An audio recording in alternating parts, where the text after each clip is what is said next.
Olá, seja bem-vindo a mais uma nossa aula do curso de formação em psicanálise, dando aí sequência à nossa aula sobre histeria.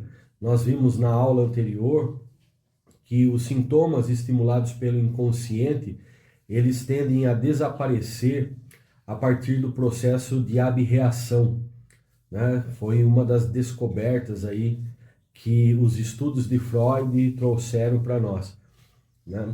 E a abreação, então, do que se trata esse processo da abreação? A abreação é o processo de liberação de um afeto reprimido relativo a um acontecimento anteriormente esquecido.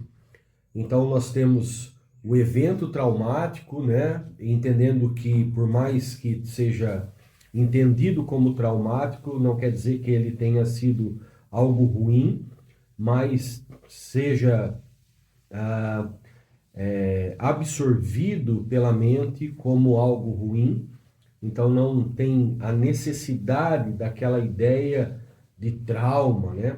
Porém, é algo vivenciado que trouxe um sofrimento, trouxe algo desprazeroso para aquela pessoa, e esse problema, ele então, ele emerge dentro do processo da terapia. E dentro desse processo da terapia, o objetivo então é levar esse paciente a reviver a experiência original traumática que ele passou, né? E que causou esses sintomas. Então, a terapia, ela ajuda o paciente a entrar em contato com esse material inconsciente, armazenado, reprimido, que está desencadeando uma série de sintomas fisiológicos nesse paciente, que está trazendo dificuldades na sua conduta, no seu gerenciamento de vida, e a partir desse reviver, né, a partir desse reencontro com esse material, esse paciente, então, ele pode trazer uma nova roupagem, ele pode trazer uma nova ideia, uma releitura daquilo que ele viveu. É óbvio que dentro do processo de abreação, é um processo, por vezes, doloroso para o paciente, porque reviver, relembrar, rememorar algo é muito conflituoso. Você está rompendo uma barreira, né? Uma barreira, um mecanismo de defesa do seu cérebro, né? Da sua instância psíquica. Freud, a partir disso, então, ele também observou que os pacientes, eles não se lembravam desse evento, né? Por mais que fossem eventos dolorosos, por mais que fossem eventos complicados, esses pacientes, eles não tinham a recordação disso que foi vivido. E isso então, né, esse mecanismo de não lembrar, de não conseguir ter acesso a essas informações, mesmo que elas tenham sido vividas, fez com que Freud começasse a pensar na noção de processos inconscientes da memória. Então ele começou a partir desse entendimento do não lembrar que existia uma instância psíquica, um local, né, que ele vem a denominar de inconsciente, aonde essas memórias, essas recordações traumáticas ficavam ali armazenadas. E não simplesmente armazenadas, mas elas recebiam uma repressão, uma força contrária que não permitia que essa informação, que essa vivência viesse à tona, viesse ao conhecimento, né? Constatou-se aí mais uma vez que depois desse processo vivido, né, da abreação, esse essa manifestação toda tinha uma tendência de se diluir. Então, uma vez que o paciente entrava em contato com esse conteúdo e ele tinha a possibilidade de repensar, reavaliar esse conteúdo ele perdia, de certa maneira, por assim dizer, perdia a sua força, né? Perdia a sua atuação de uma maneira mais forte, né? E então Freud ele coloca essa premissa desse extravar, né, que está dentro da abreação, como um processo de cura, um processo de transformação. E a única maneira de explicar isso era reconhecer o fato de que as memórias elas são reprimidas e elas são distorcidas. Porque uma vez que um evento se sucedeu com o ser humano, esse evento não tem como desaparecer ou esquecer desse evento. Não existe essa ideia dessa amnésia, esqueceu-se. Então, se não esqueceu, o que está acontecendo dentro desse trânsito psíquico? Está acontecendo uma distorção. A história original ela é distorcida, ganha-se nova forma, ganha-se um novo enredo, né? Pensando aí numa questão de uma história, novos personagens, novos ambientes, então se distorce o fato real no desejo, né? No desejo de achar uma solução, sem que com tudo isso traga um prejuízo mais doloroso, porque revivenciar tudo isso traz as suas dores. O grande avanço nesse ponto, então, foi o desenvolvimento da noção do recalque. Então, o recalque é exatamente essa distorção, esse elemento que traz uma maneira distorcida aos fatos vividos, para que a pessoa não venha sofrer de uma maneira mais forte, de uma maneira mais contundente com aquela história. Por isso, a pessoa, fora do processo terapêutico, ela tem recordações, ela tem sonhos, ela tem, né, essas fantasias e ela não consegue identificar com clareza o que é que aconteceu. Somente dentro de um processo terapêutico consistente é que essa história, né, ou melhor dizendo, essa história que é contada pelo próprio sistema psíquico, ele é diluído, então a pessoa consegue acessar de fato e de verdade aquele conteúdo, não é verdade? E então nós temos aí essa ideia desenvolvida por Freud sobre a abreação e como essa abreação trazia um alívio e um entendimento a respeito desses critérios. Quando nós falamos de histeria, né, nós precisamos entender que esses conceitos desenvolvidos são conceitos a partir de um momento especial, de um momento único na história da psicanálise. Então, a histeria ela se manifesta a partir de um contexto cultural, social, né? E ela se manifesta de certas maneiras. Nós estamos falando da gênese disso tudo.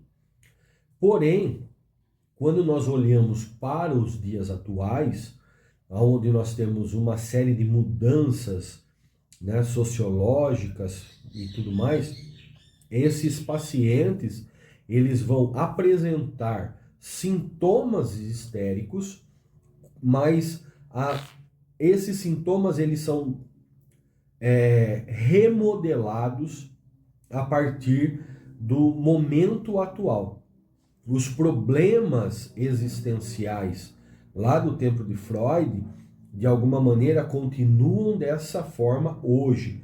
Porém, eles são disparados ou são causados a partir de outras vivências. O psicanalista, ele precisa estar atento a isso, né? Você precisa estar atento a essa leitura global do que é a psicanálise, do que é o ser humano. Você não pode estar desconexo do tempo, da cultura, do que está acontecendo na sociedade.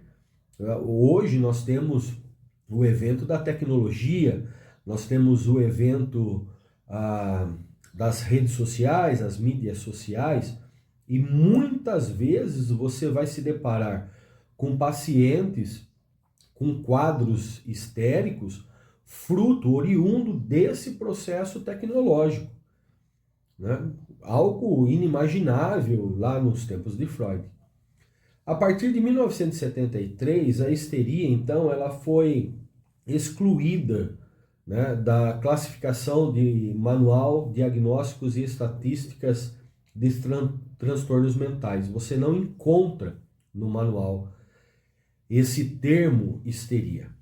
A histeria passa, então, a ser classificada de forma mais fragmentada, não mais da mesma maneira como era no princípio.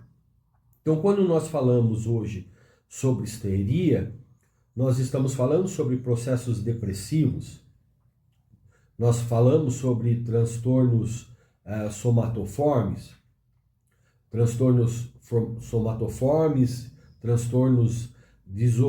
dissociativos, né? Nós estamos dentro disso tudo, que são sintomas, né, que acontecem na vida do indivíduo, causados de uma maneira inconsciente, de uma maneira involuntária.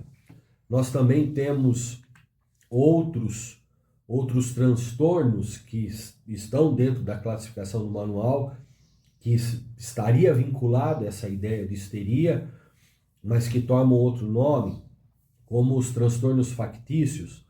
São transtornos que também têm um vínculo dentro do seu inconsciente, tem um vínculo dentro da questão da angústia, né, desse conflito psíquico, mas, porém, esses sintomas, eles não são produzidos de forma inconsciente, mas eles são produzidos de forma voluntária, porque esse paciente ele tem um objetivo de angariar cuidados e de chamar atenção.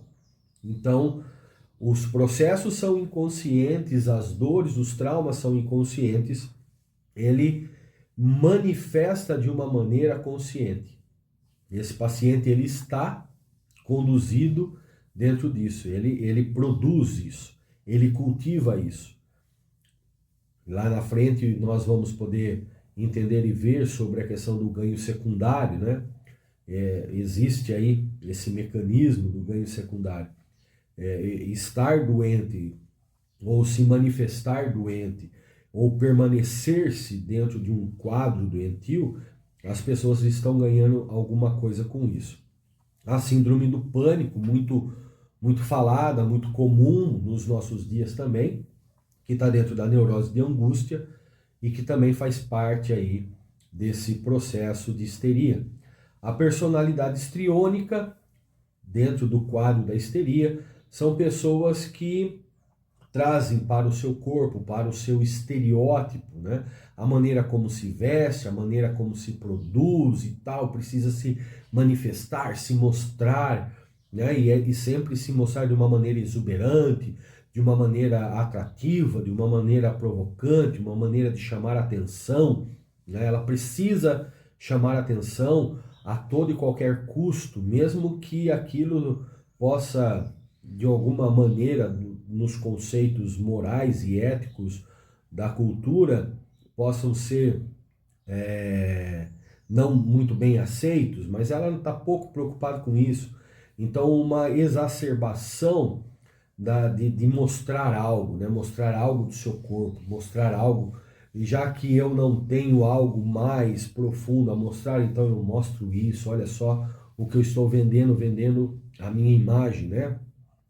E essa pessoa então chama atenção, provoca atenção diante das pessoas, da sociedade. Transtornos dissociativos, né, como perda da memória, amnésia, seja ela total, seja ela parcial, perda da identidade, fuga, despersonalização, né, perda dessa personalidade do seu eu, do seu ego, a questão de gagueira e uma série de outros transtornos que hoje estão vinculados a essa questão da histeria. Um ponto, né, que dentro dessa modernidade que nós vivemos, né, ou dessa pós-modernidade, né, dessa contemporaneidade, os transtornos da linha alimentar, como compulsão alimentar, bulimia, anorexia. Então, todos esses itens, né, classificados dentro do manual, que estão de maneira fragmentados, mas eles possuem a sua base, a sua essência no estudo e no desenvolvimento da histeria. Então, entender tecnicamente o desenvolvimento da histeria na formação do pensamento de Freud é algo que você, como psicanalista, você como alguém que deseja, né, engajar-se nesse processo, vale a pena as suas pesquisas e o seu entendimento de uma maneira mais prominente. Então, nós tínhamos a histeria como uma doença unicamente feminina, o que a histeria não é, uma doença unicamente feminina. Nós temos a histeria como uma repressão, né, dos sentimentos e os desejos humanos frente às suas vivências desde a sua infância e tudo mais. Essas vivências que são entendidas de maneira traumática para o cérebro, elas ficam armazenadas, represadas no inconsciente, elas sofrem uma repressão e uma distorção, por isso as pessoas, além de estar no inconsciente, elas não conseguem de uma maneira natural ter acesso àquilo que foi vivido. O processo de abreação é o processo que dá o extravasar desse conteúdo, e então não mais de uma maneira distorcida, mas de uma maneira mais clara, de uma maneira mais consciente e consistente. E a terapia é que ajuda esse trânsito, né? Agindo em cada instância e agindo em cada bloqueio, trazendo, né, a junção entre o real e o imaginário, para que esse paciente então entre em contato com a realidade daquilo que ele viveu e ele possa então, dentro dos termos psicanalíticos, trazer uma reelaboração daquele processo, ok? Então, eu espero que vocês tenham gostado dessa nossa aula e que a próxima aula seja melhor ainda que essa. Muito obrigado pela sua companhia. Te vejo na nossa próxima aula. Até a próxima.